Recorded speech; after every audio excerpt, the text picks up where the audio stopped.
Shalom, salam sejahtera bagi kita sekalian.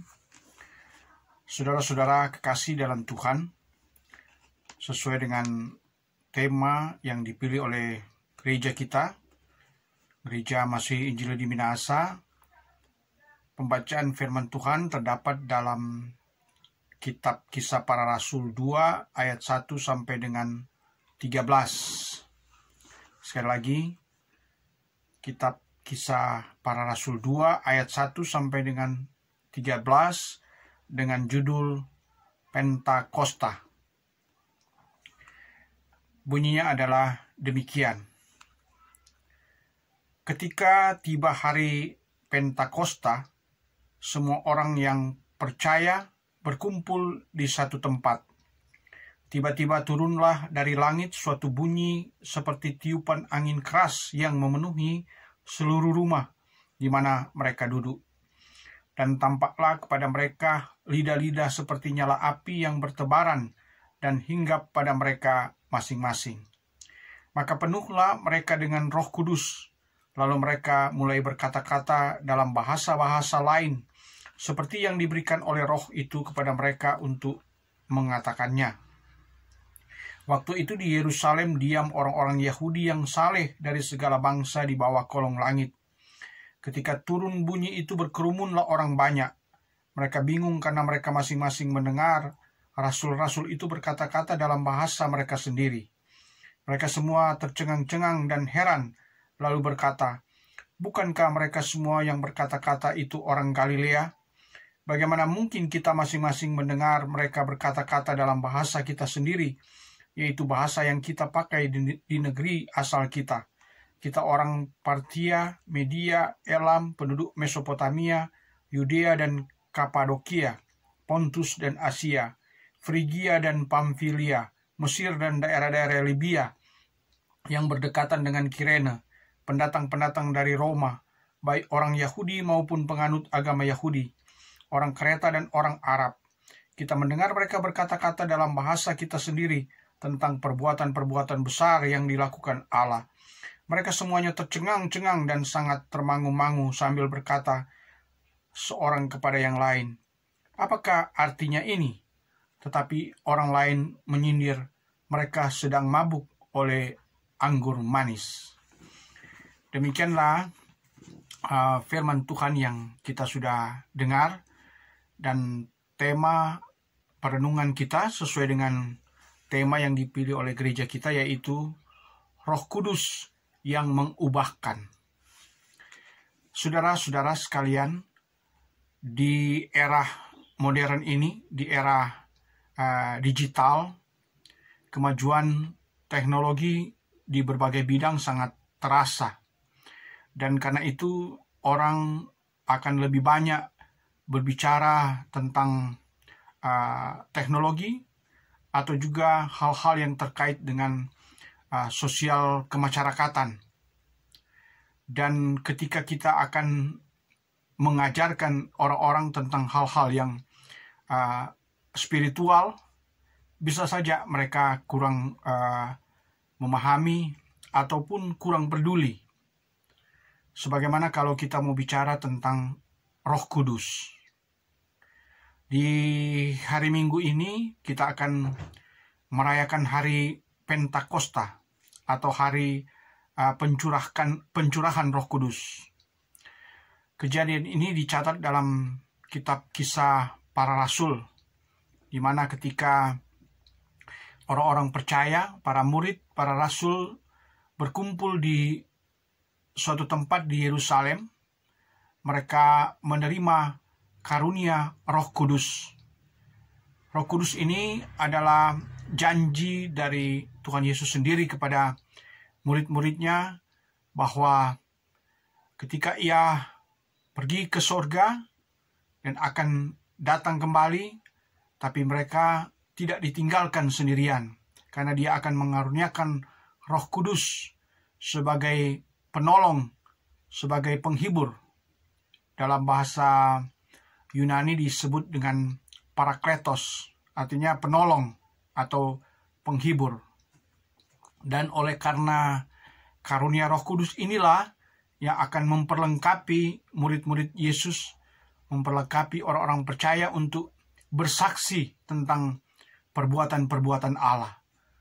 Dan sebagaimana kita dengar dari pembacaan tadi bahwa orang-orang yang dikaruniai oleh kuasa Roh Kudus itu dapat berkata-kata dengan berbagai bahasa. Jadi orang-orang yang mendengar perkataan-perkataan dari para rasul Kristus ini bisa mengerti. Mereka itu yang datang dari berbagai suku, dari berbagai bahasa, ternyata boleh mendengar perkataan-perkataan dari para rasul ini. Dan itu tentu ada rasa heran mengapa mereka mengerti dengan menggunakan bahasa-bahasa yang mereka gunakan dari berbagai suku bangsa sesuai dengan kesaksian Alkitab tadi. Ini menunjukkan bahwa orang-orang yang dikaruniai dengan Roh Kudus ini akan menjadi saksi bagi semua bangsa. Jadi kebalikan daripada peristiwa Babel, di mana bahasa menjadi kacau, sehingga orang-orang tidak lagi saling memahami. Tetapi orang-orang yang memiliki karunia Roh Kudus, mereka dipersatukan dalam satu pemahaman, sehingga mereka mengerti tentang perbuatan-perbuatan Allah lewat berbagai kesaksian dalam berbagai bahasa manusia. Saudara-saudara yang kekasih di dalam Tuhan, di tengah-tengah arus modern ini tentu kita memang diperhadapkan dengan kenyataan-kenyataan di mana orang-orang sudah tidak lagi mempedulikan tentang hal-hal yang berbau rohani. Apalagi kalau tentang pemahaman-pemahaman yang berkaitan dengan hal-hal spiritual seperti ini.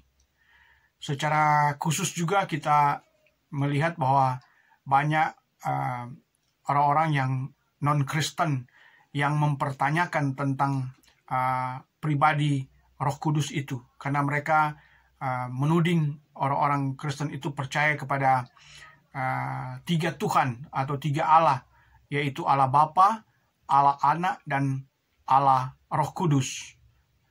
Saudara-saudara yang kasih dalam Tuhan, untuk mempelajari tentang pribadi Tritunggal ini memang banyak kali kita mengalami kesulitan untuk mengajarkan kepada mereka. Tetapi sebagai orang yang percaya, kita yakin bahwa orang yang dikaruniai dengan Roh Kudus akan mengerti tentang Allah itu.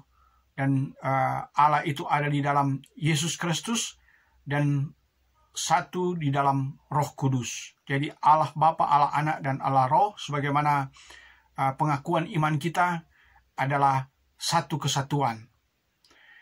Bahkan Yesus pernah mengatakan bahwa siapa saja mungkin boleh menentang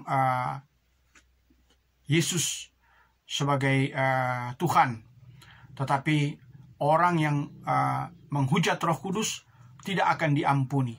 Jadi di sini Roh Kudus adalah suatu pribadi Maha Kudus, sehingga orang yang menghujat Roh Kudus dikatakan oleh Tuhan Yesus tidak akan diampuni.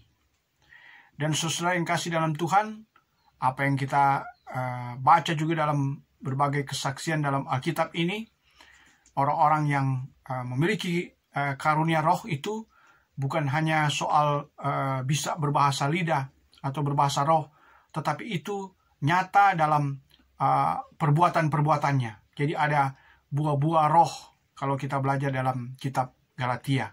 Jadi dari perbuatan-perbuatan kita lah orang akan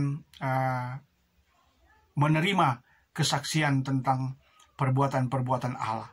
Dan sebagaimana kita dengar dan kita baca, ketika murid-murid Yesus ini menerima karunia Roh Kudus, mereka bersaksi sebagaimana dikisahkan dalam Kisah Para Rasul. Ketika Petrus berkhotbah, ada 3.000 orang yang percaya, yang bertobat, yang memberi diri dibaptis dan menjadi jemaat mula-mula. Kita ketahui dalam sejarah gereja pertama adalah gereja mula-mula adalah ketika hari Pentakosta itu sendiri. Dan kita lihat Oleh karena kuasa Roh Kudus itu, para murid-murid ini boleh menjadi saksi mulai dari Yerusalem, Yudea, sampai ke ujung bumi. Artinya bahwa dengan kuasa Roh Kudus, maka perbuatan-perbuatan Allah bisa disiarkan, bisa diterima oleh banyak bangsa, termasuk kita yang ada di Indonesia ini.